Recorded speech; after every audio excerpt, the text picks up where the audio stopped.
Good evening and welcome to ITV News Meridian. Tonight's headlines. University accommodation crisis. The students forced to live in a Premier Inn 22 miles away from campus. On the market, the narrowest house in England, but step inside and all is not what it seems. A celebration of sci-fi, but which Sussex village inspired this classic film? And the butterflies back from the brink, 2 years after their numbers reach crisis point.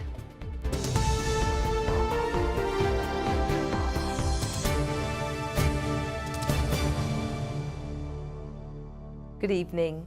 At universities around the region, first-time students are settling into Freshers' Week, full of anticipation for what the year holds and what life away from mum and dad will be like. Yes, but for hundreds of undergraduates at Winchester University, this week hasn't quite gone according to plan.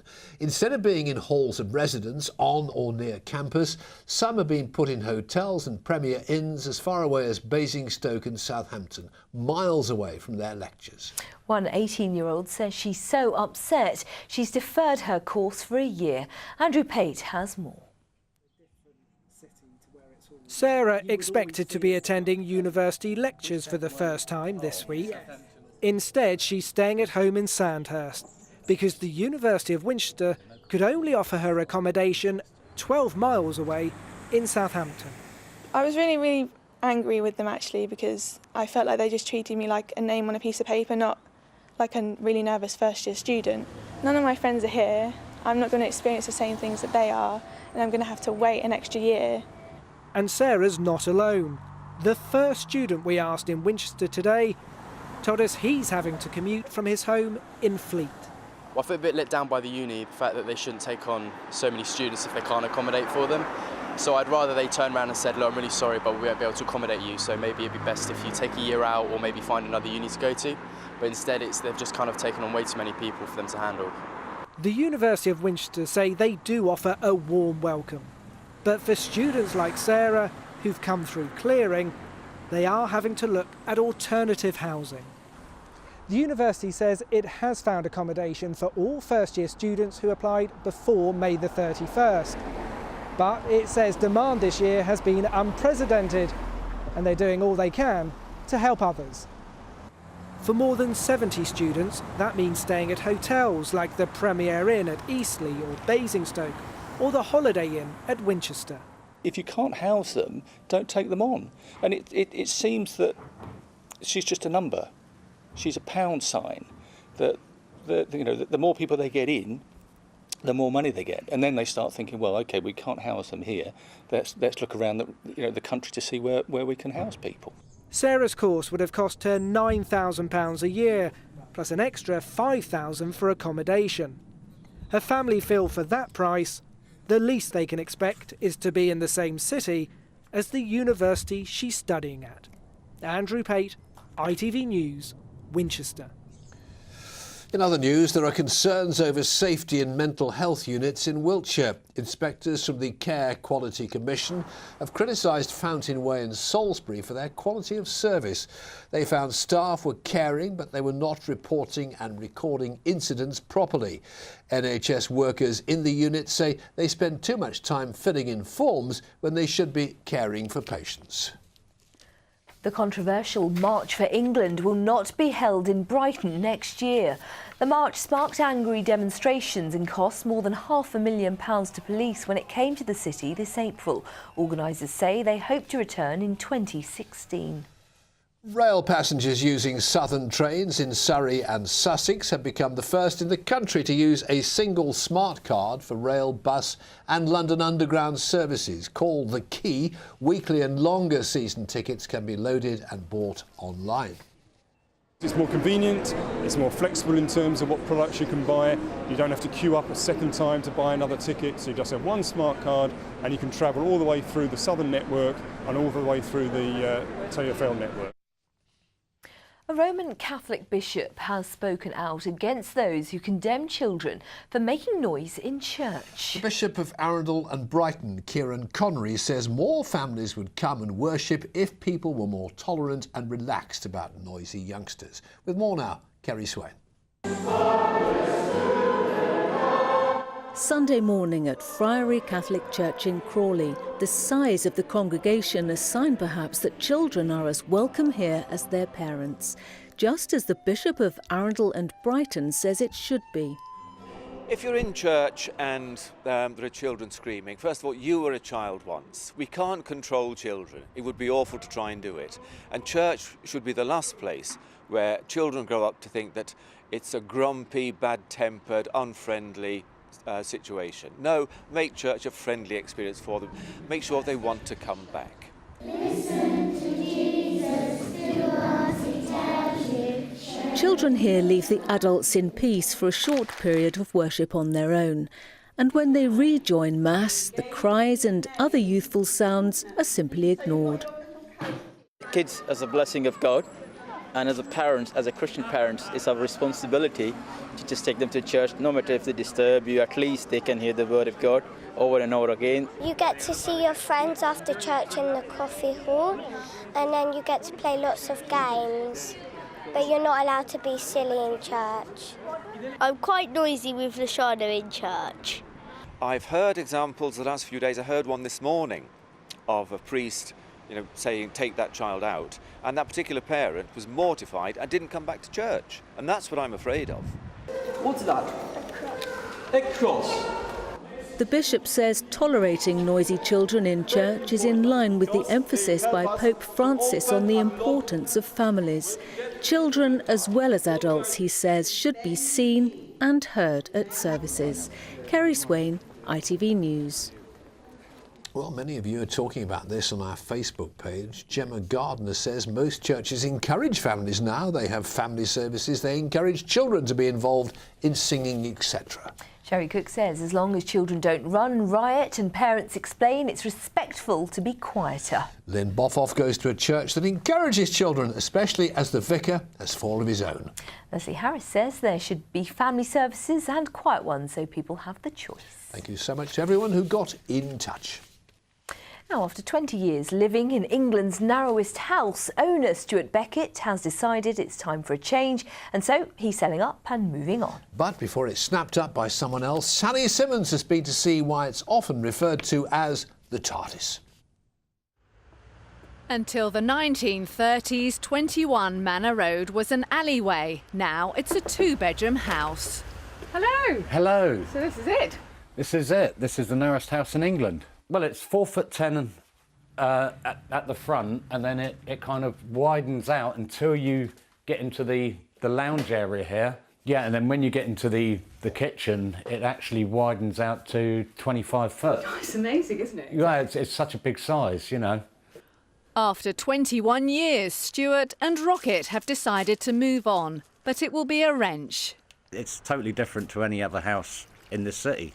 It's got a really chilled feel to it, you know. It's everybody that's come round have always sort of said, you know, what a beautiful chilled house it is.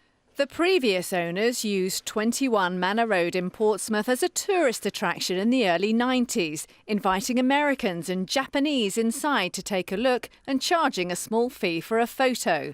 But will buyers be swayed by size or convinced by its quirkiness? Was that one just there? Oh, I know that one. Yeah, no, I actually thought that looked quite tidy. If I had the money, I definitely would, because I think it's just different, quirky.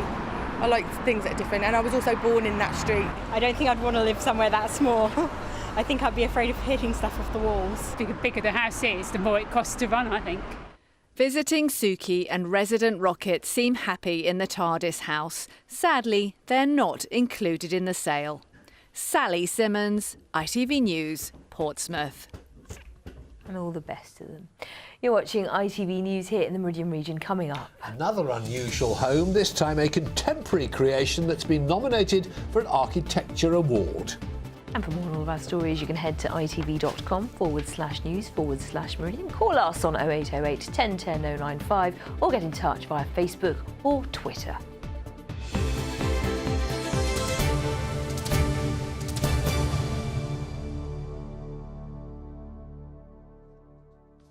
Well, the ITV News continues with the national and international news at 6:30. The preview now from Charlene White. Another British hostage video released by Islamic State, this time pleading for understanding. We'll have all the details, plus the final hours of voting and a day of destiny for Scotland. And the convicted murderer wanted by police in the hunt for missing teenager Alice Gross. We'll join Alistair Stewart and me for that at 6:30.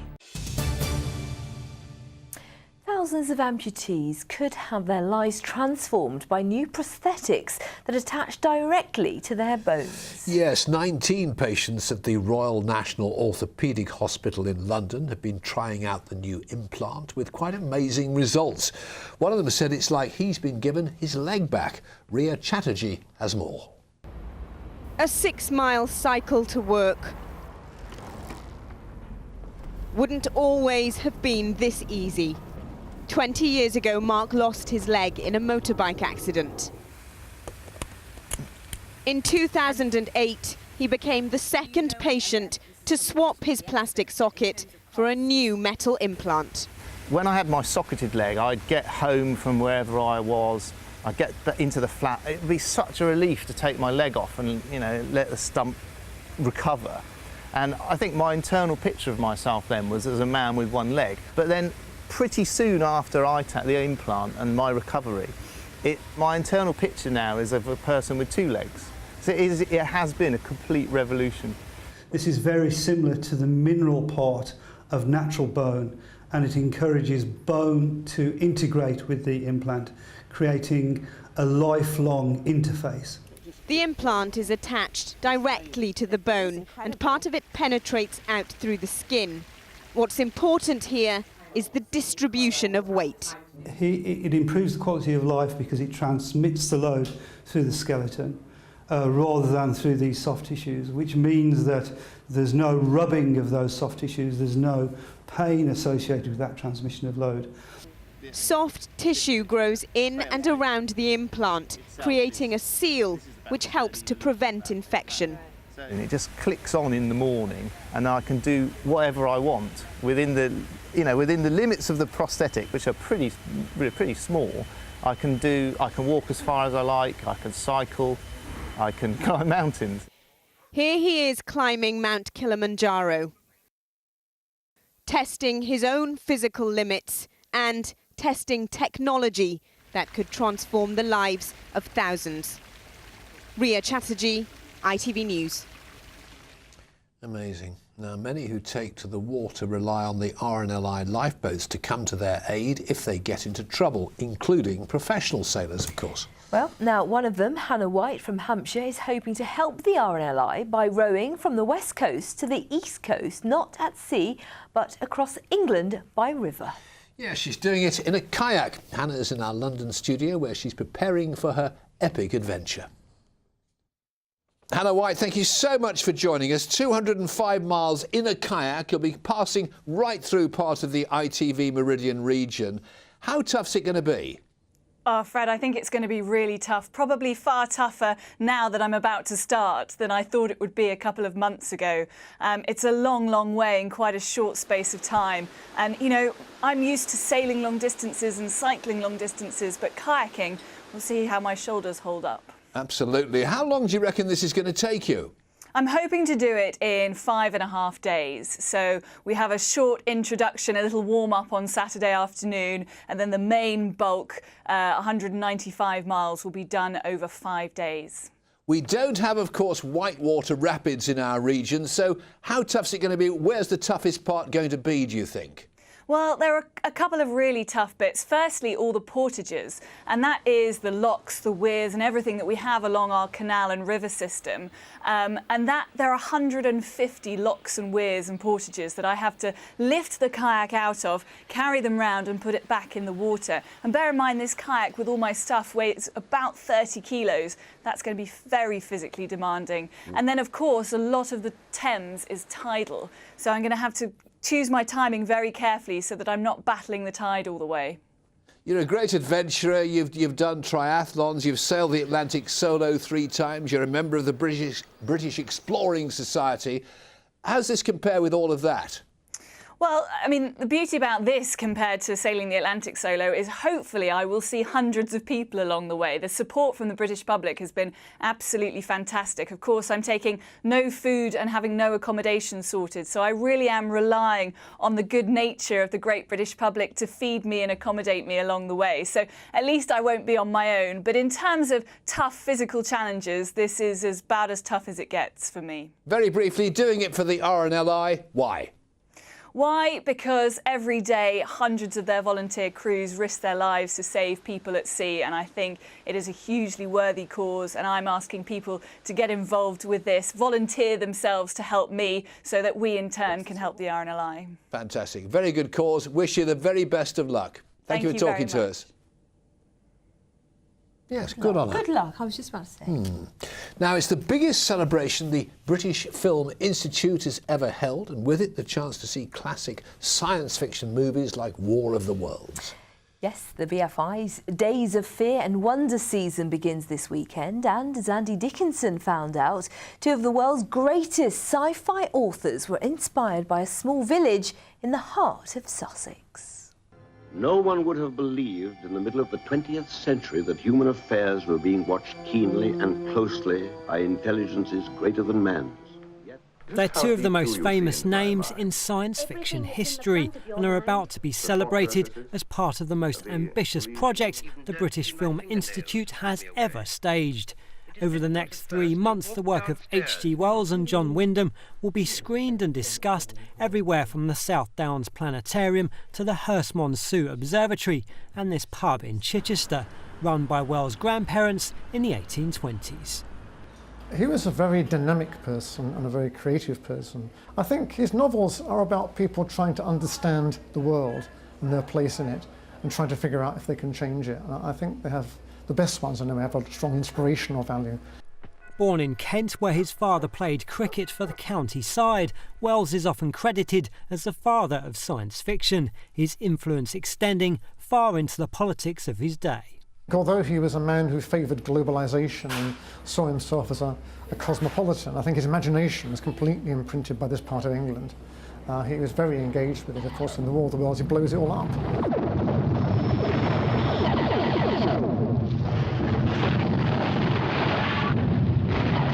While Hollywood relocates much of the action to America, many of these stories are actually set in our region. Day of the Triffids crosses from Sussex to the Isle of Wight, and the village of the Damned, originally titled The Midwich Cuckoos by Wyndham, was supposedly inspired by the village of Midhurst, which is also where H.G. Wells went to school.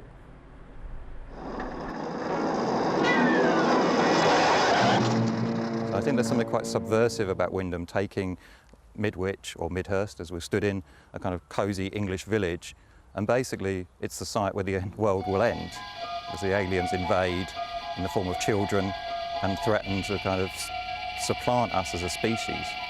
But I think the ongoing legacy of the case of both writers is this fascination with the apocalyptic. You know, now it's much more maybe in film as well as in literature, but we are surrounded by, you know, an age of climate change.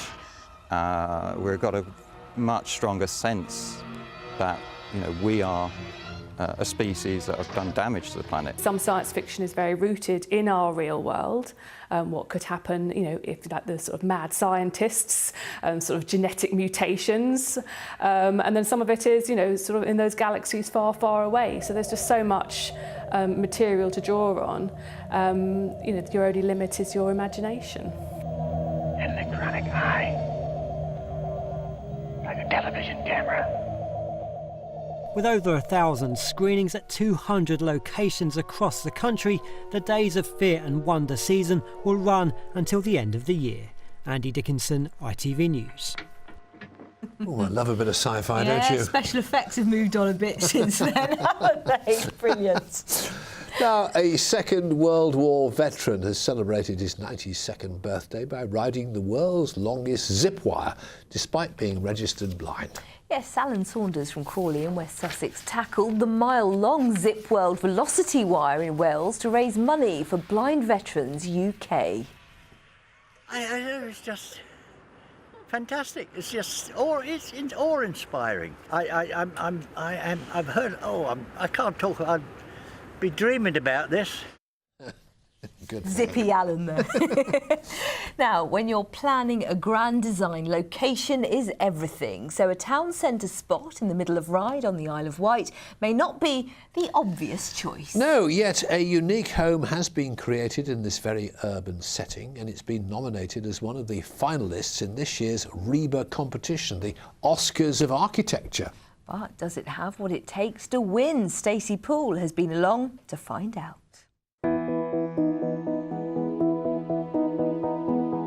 The Isle of Wight boasts many brilliant buildings that have won the RIBA Prize in the past, but this year's entry is slightly different. Not hidden away in total seclusion, but right in the centre of Ryde. This brings with it some benefits, but with so many neighbours, there's also a lot of opinions. So to avoid conflict, they had to listen. Don't go in there with a predetermined idea that this is my grand design and you're all going to put up with it. That won't work. Go in and listen and find out, and before you've done too much design work, find out what's important to people, and then you can mould a splendid project, even with constraints. In fact, constraints help to make a project work better. And that's certainly true here. Privacy was a problem with neighbours on all sides, so they had to come up with inventive solutions, and the use of Linux glass was one of them. It's one of the first times it's been used on a residential project. What we particularly like about it is that it lets in light, but also has an opaque quality so that it's translucent and offers privacy. On this particular project, with this facade being on the south side, we really wanted to draw light into the building, but also give privacy, and this material does that perfectly. But that's not the only creative approach. They also turn the house upside down to give privacy in the bedrooms and maximise the views. What was your initial reaction to that sort of upside down living? That was fine by me. I was used to living in an upside down house in the 1980s house we were living in Seaview.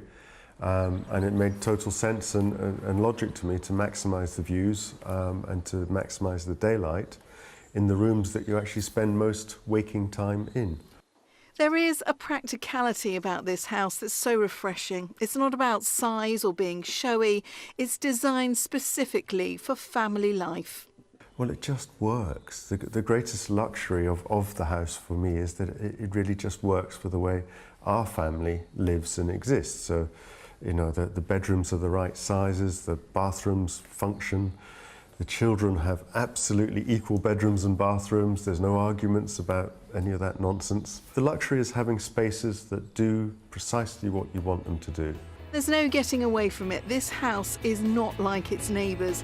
Ryde is full of Victorian villas, and the arrival of a contemporary creation could have ruffled some feathers, but they've gone to great lengths to make sure the materials are in keeping.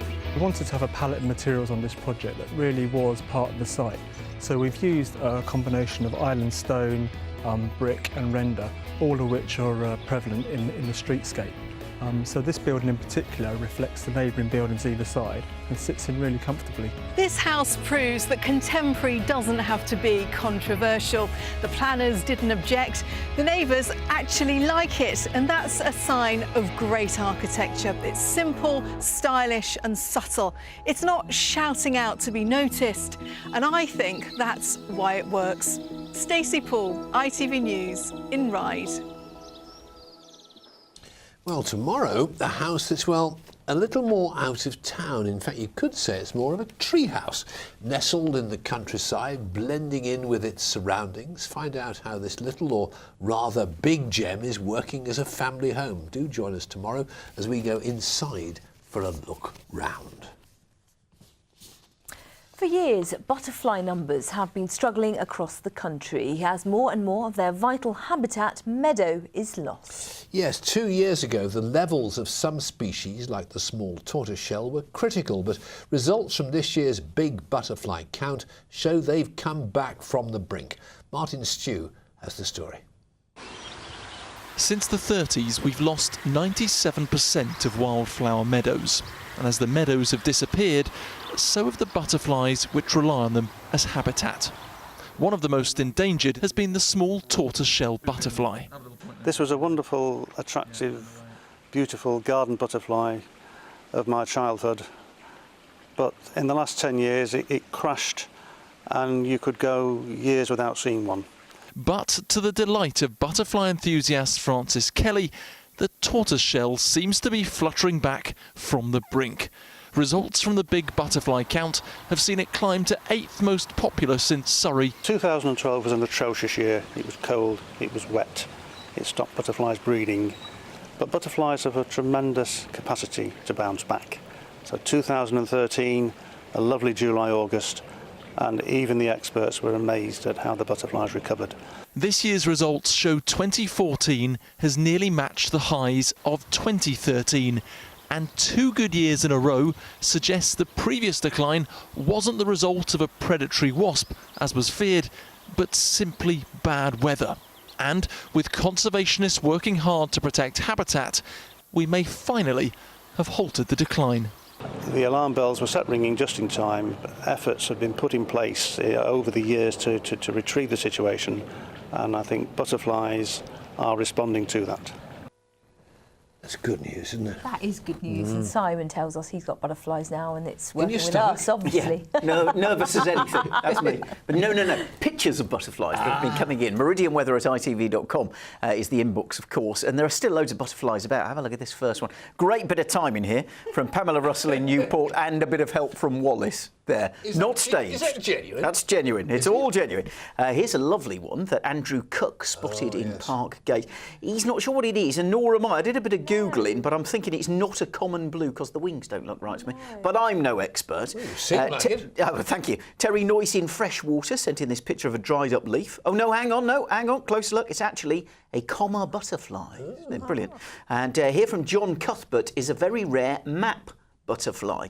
He can't say where it is, somewhere in the Meridian region, but it's being monitored because it doesn't normally come here, prefers a warmer climate. So that says a lot about the weather we've had this year. It does, yeah. And here from John as well is the less rare, but just as photogenic, hummingbird hawk moth. And speaking of moths, Jeannie Knight, who lives in Washington near Pulborough, was visiting her son in Switzerland. The cat brought this to them. And funny-looking caterpillar, turned out that it's going to be one of those, look, a lunar moth. Isn't that beautiful? Yes, So still good weather, still potential for caterpillars and butterflies to be seen. So if you have any, send them in. Lovely weather for butterflies. And if you don't believe me, here he is.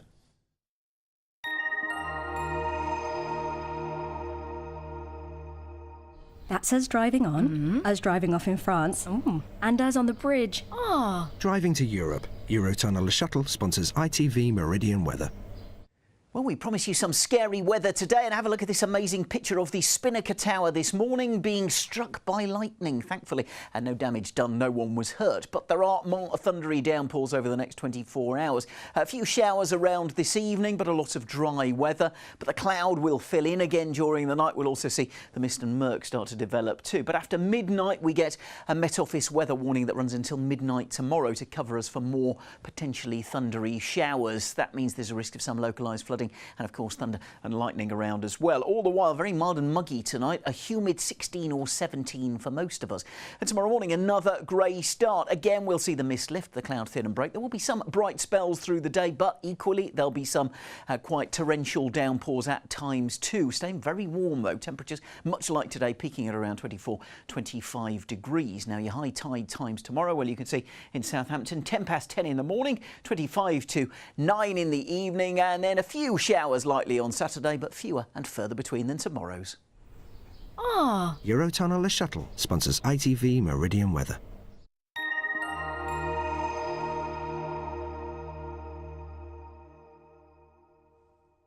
You will like this because on tomorrow's show we have a special report from the set of Downton Abbey, filmed at Highclere Castle near Newbury, of course. Ahead of Series 5, which begins this weekend, we're with the cast who say being back together again is like a high school reunion. One character also reveals that viewers can expect a revelation about her past. Ooh, misses. But who? Don't miss it. Tomorrow at 6. We hope we've sold that to you. In just a moment here on ITV, the national and international news with Charlene White and Alistair Stewart. Sangeeta has our late news. Join her if you can. But for now, from the team here at ITV Meridian, thanks very much indeed for watching. Take care. Bye-bye. Bye-bye.